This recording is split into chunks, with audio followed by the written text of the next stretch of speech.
everybody's different. So sometimes you can tell them. A lot of times people won't be ready to hear it, so they have to experience it for themselves, and they have to see their business go backwards. So it's like, I don't understand. I've got I'm spending four times the amount of time on my business because I don't work anymore, but my business is going backwards. And the reason why is because before, the little time that they had, they were being so effective in that time. And a lot of them have to go backwards to go forwards. Some of them right out of the gates will take the warning, because it's one of the first things I'll do. I'll say, look, you're gonna have a lot of free time on your hands now. You better be prepared for what that life is gonna be like. And some of them listen and some of them don't, and everybody's different. And it's a big shock for some people. They're like, what do I do with my life now? Their identity was clocking in and clocking out, and now they have to reestablish that identity. And you can't spend your time either, when you're at home, you can't spend your time cleaning the house anymore. Like when you're at home, you're in a home-based business, so there's little distractions sometimes that present themselves at home. You have to find a way to take that distraction and say, this distraction is not making me money right now. My time is more valuable than this distraction, and put it to the side and use that time more wisely. And Ashley is speaking very much from experience. Yes. I found it interesting that she chose clean the house, because when I got a chance to observe Ashley in her residence when we first started dating, and now she was a full-time network marketer, I recognized that every little thing was a distraction for her. Didn't matter how minute it was. It was like, oh, you know what? I'm out of milk. Let's just go get more milk. I'm like, if you're at the office, you don't go get more milk, right? It goes on a list of things that happens in, you put a window together to go accomplish these things. If there was a room messy, she will go clean that room before she'll start making prospecting calls, right? And this was early on, and I had to continue. It was a tough conversation, especially when we're in a relationship at that point, because now it's a really tough conversation to have. But as she does a good job of allowing me to mentor her, when I ask her to allow me to mentor her, and so that she doesn't think I'm just being boyfriend, giving her a hard time. And he's done a great job of realizing that he has not been diagnosed with ADD, and that I have. So that's also been just, a great growing point for us. Thank you, baby. You're welcome.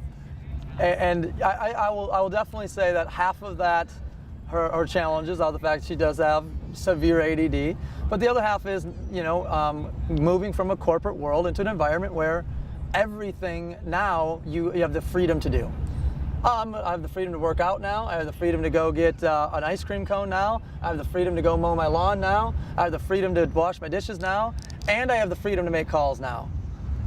And it's about prioritizing and teaching people how to create those priorities. So it's a slippery slope. It's a tightrope, because it's almost the immediate inverse kicks in. The second they get freedom is they began to say, oh, my business is now the secondary priority and everything else is now primary priority, and they forgot that that's what's bringing money into their house. And so don't do that. It's scary. Don't do that. Well, you have to look at your group and look at your team. I mean, if you really have something to do, meaning you really have leaders that are running, that want to hit their goal, latch onto them. I learned quickly that you can't just, take someone to presidential director, which is the second highest position in our compensation plan, sitting at your home in your office. You got to get on an airplane. You have to go with a week, half full of clothes in your suitcase and camp out. Period. Camp out with them until the end of the month, and the system shows them as a new presidential director. That's what it takes to get it done. Yeah, I think it's a great point. The question that you asked is that do people get distracted because they feel like they have to fill their time with something out of guilt? I'd say sure, but it's what my point was, what they decide to focus on, right? So there's a list of things to decide to focus on. And the newest full-time entrepreneur will immediately go to the things that are the most comfortable. Yeah. So they'll make a list of, oh, here's all the things I got to do today. Well, the most uncomfortable is going to be calling that guy, so I'm going to put that last, right? Even though that's the thing that's going to make them the most money. So they prioritize it in terms of what's most comfortable for them to do, not what's going to get them the most results in their life and in their business.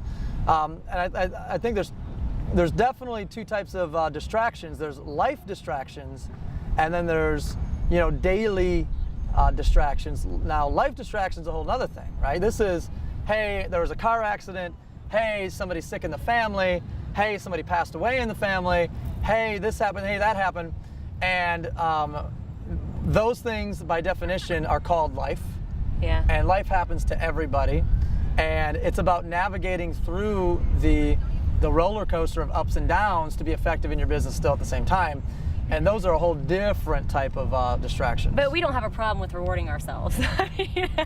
We don't have a problem with taking some time out and, you know, going to Mexico for the weekend and hanging out on a beach and getting massages and going to New York. Going to New York and, you know, sitting in Central Park in the middle of a Wednesday and going on a cruise. Yeah, but and the question, when I hear it, to me it sounds like, you know, are you guys okay with imbalance? And our answer to that question would probably be, that's the only way that you can make it to the top in this industry, because it's not a, you know, here is my work and here is my play. You know, it's a lifestyle. And, you know, Nick has taught me that it is really a lifestyle. I mean, you really shouldn't be caught without your cell phone. And, you know, no matter what you're doing, your team comes, you know, first. That doesn't mean that I don't think he loves me. That doesn't mean that if I'm, you know, right in the middle of a conversation with him and I walk off to do a conference call, that, you know, we're not still working toward the same goal. We appreciate that in each other. Like, we understand that there has to be imbalance to get to, you know, the long-term goals that we have. It's short-term, right? It's short-term, you know, severe imbalance to get to that lifestyle where, man, it's like you can't even dream of that lifestyle that we will have in the next few years because of putting in all the work now. The one we already have. Yeah. I mean, already have, but I'm talking about like launching other countries. That's the lifestyle that I'm looking forward to. Me too. The other thing is, what I was referencing a moment ago was a new entrepreneur. So what you're asking is, what do I do now? I've been full-time in this industry for 10 years. So I don't have that problem anymore, because it's 10 years worth of new habits. Where she's been full-time in this industry for a year and a half. New habits, right? So, you know, for me, then my answer is never, ever, ever, ever, ever, ever quit, because you'll find your way through everything. Yeah. You'll figure it out. You'll read your way through it. You'll learn your way through it. You'll get mentored through it. You'll work your way through it. This too shall pass. You'll figure it out. But time is the only thing that's going to allow you to do that. But you must be taking action through all that, right? You know, I say this all the time, that thinking does not lose people weight. Thinking does not give you the perfect body. Research, I'm gonna go research. You know, research? Research what?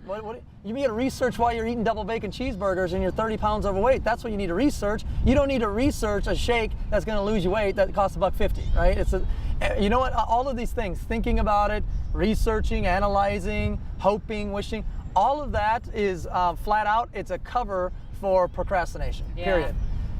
Say all those words and just line it up with an arrow that points to, I'm procrastinating, right? And the only way past that is get off your ass and go do something. And if you will do that, if you will go do something, and you'll continually go do something, and you won't lose sight of your end goal despite the peaks and the valleys, you'll make it. Yep. Procrastinating, there's one other topic, which is some of those people just don't believe in themselves. I mean, procrastination is one reason why they don't go do it, and the other is they just don't believe they can. And that's the reason to get involved in, you know, this industry. It's a reason to work with Visalis Sciences, because of the incredible leadership and mentorship and people who really do care about you and really do want to teach you how to become self-employed, successful business owner. Well, when I first got started in the industry at 18, it wasn't about, you know, I'm going to kill this. I'm gonna be the #1 earner in this company. Here was my theory. My theory was, that guy can do it. He is a human being. He has the same faculties that I have: a brain, you know, the ability to speak. He can hear. He can write. He can, you know, he can walk and he can talk. I got 2 arms, 2 legs, a mouth, ear. I can do everything he can do. And I knew that if I was willing to work as hard as that person, and this was the person that was the #1 earner in the company. If I was willing to work as hard as that person, I would learn what he knows and possibly get it done even quicker. And you know, without a shadow of a doubt, that happened. And it was to me, it was logical. It's like, human being can do it, therefore I'm a human being. A common or reasonable deduction says that I can do it too. You know, and that's how I think everyone should look at it. Yeah. You're a human being, we're human beings, you can do it too.